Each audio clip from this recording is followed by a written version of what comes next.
And for us, we also saw a need to keep our children reminded that, look, there are consequences for actions, there are rules, there are things like that. But regardless of what it is, you need to know firsthand that regardless of what happens, mommy and daddy love you. That's never going to change. Mommy and daddy value you as a person, like you're important to us. Do you understand? Just to help them know that in life you're going to make mistakes. We put all these things here as foundations, but it is not a blueprint to say you can never make a mistake. Children are going to make mistakes, but we want you to know that if you make a mistake, you should still have the confidence to come to us. Tell the truth. I think that's what was different for us growing up. For us, we had, because it was just rules. When you broke the rules, the tendency was now to lie. Because of fear. You know the one thing that we learned, and guys, we're not like perfect parents. I'm far from it. But one of the things we learned is in this society we live in, it's okay to say why. You ask your dad. It's okay to ask why. Go put that in the fridge, and you ask him why. Imagine trying that with a Nigerian but we understand parent. Now that we have to tell them why, and that's helped us in disciplining them, or maybe tell them to go sleep or something. We tell them why it needs to happen. Does that always happen?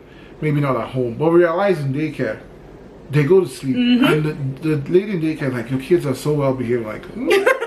Sometimes we're like, wait, so what? They don't do it at home. They didn't ask you why. They don't do it at home necessarily, but they do it outside. So something's definitely working. Exactly. And you know the thing that's also important too is value. How you esteem value in them. Daphne, you have trouble making her hair, but once she's done, she wants to come show me. Right? Jeremy wants to be asserted. Like you want you to give him kudos for the things that he does. Yeah. True. So all this, we're trying to walk through all of this just to paint a picture of the kind of home that we're trying to build in the first place. So if we expect well-behaved children, we must set the template. We must set the right foundation for them to be able to be well-behaved. So it goes beyond just setting rules and say, if you do this, this is what I will do. You cannot. We have a like a silent mantra to never punish our children for something that we haven't taught them. So I cannot punish you for telling a lie when I have not taught you the value of telling the truth. So if we're going to help you understand why telling the truth in this house is important, in fact, we have family rules, and telling the truth is one of them. So if we go through those values from time to time to say it is important for you to tell the truth regardless of what is happening, even if you know you're going to be punished for telling the truth, it is still important for you to tell the truth. I've had Daphne tell me that she did something that happened two days ago. Daddy, I did this. Like, when that happened 2 days ago, but she still sees the value of coming to tell you, because for them, again, boils down to what I said earlier. They now understand, or they're coming to the point where they almost by default understand that I can tell the truth, there might be consequences, but daddy and mommy still love us. So it makes me so glad when I hear them talking amongst themselves to say, regardless of what happens, mommy and daddy are still going to love us, so go and tell them the truth. I hear them nudging each other. That's amazing you said that. And one of the first times when we told them those things and they tell us what happened, and I have to consciously hold myself, don't get angry.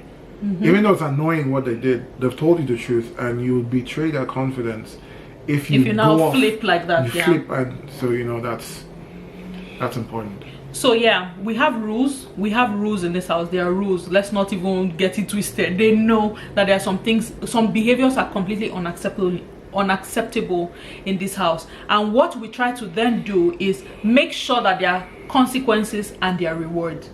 So we have the rules laid out. We have basic rules around cleaning up after yourself, about behavior, what kind of behavior is acceptable, how we talk to each other, how we respect each other. We have rules around those things. Now, enforcing these rules, a lot of it depends on the age of your child. For where we are right now, talking works for our children. So we sit them down and put down the rules.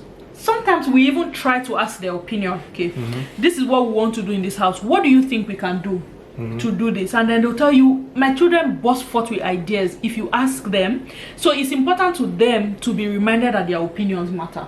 So we capitalize on that too and put them in the process. These are our rules. What do you think about this? And then they give their input. So there are consequences. Like, for instance, they like to. You want to share that part about them always running on the stairs and what you do? Yeah. Oh yeah. So they like running on the stairs, and I absolutely hate it.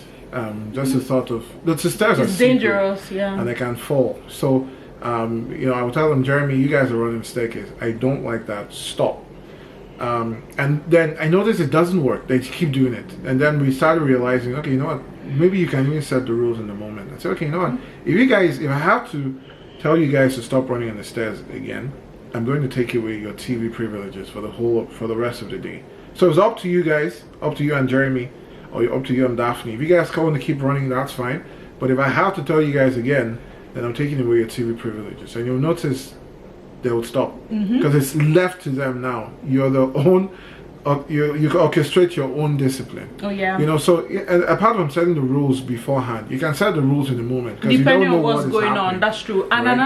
another thing we really try to do is to now follow through with those consequences, because chances are, sometimes if there's something else you want to do and you think, okay, keeping them occupied with the TV is going to give you that time to do that, we now will go back on enforcing the consequence to say you are losing TV for the rest of the day, and then after like 5 minutes or 10 minutes we'll now say, okay, go and watch TV. It totally invalidates what we're trying to do in that in the moment. And you know, just to add to that point, you know,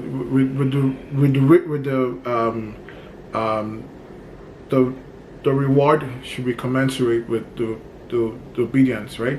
Same thing. The discipline will be don't over punish. Shouldn't be overkill. Your son, you know, does something that he shouldn't do, and you tell him no iPad for the next 2 weeks. Come on, that's a lot. It depends on the offense. So if they go and break somebody's head in school, don't get there. Don't get there. Anyway, so that's what we do. We set the rules, let them understand consequences, and follow through with the consequences. Same thing we do with rewards when there has been good behavior. In fact, what we started trying to do in this house was, there was a time my son was always getting in trouble in school, and somebody gave me this fantastic idea. I bought a notepad. Every day I would write, in fact it was on Sundays, I would write out behaviors for the week.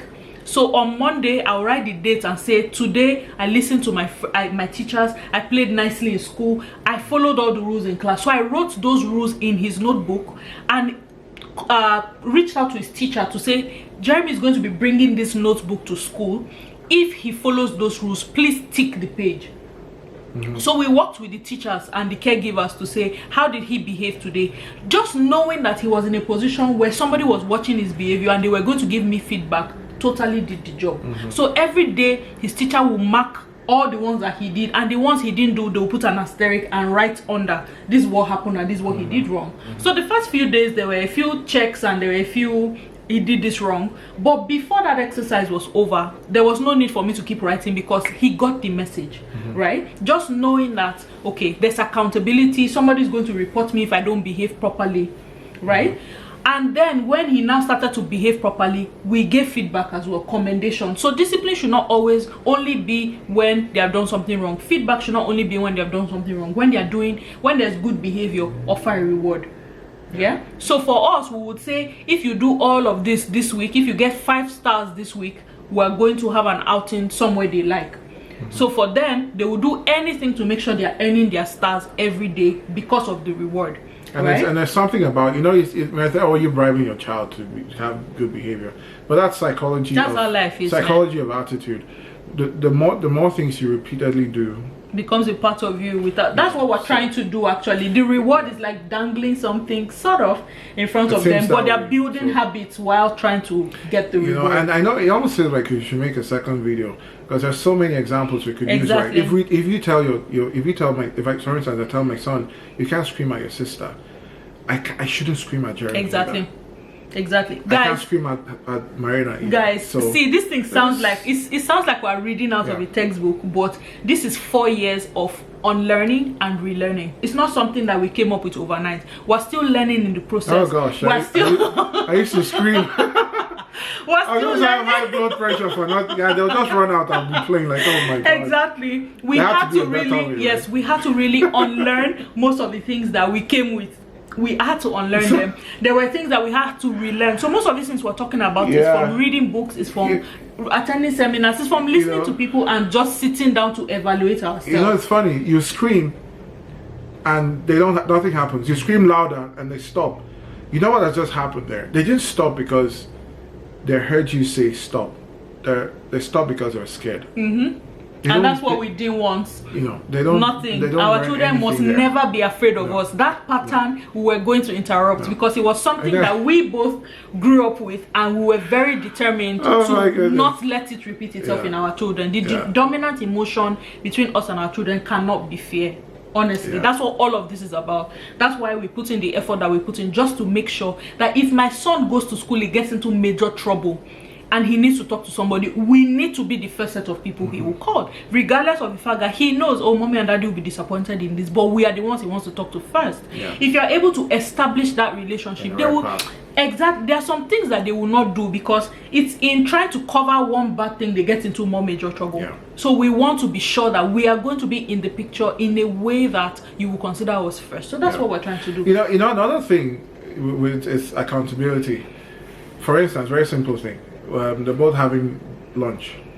Don't leave the table before your sister. And it feels unfair. Like, why would you do that? They're being accountable to themselves.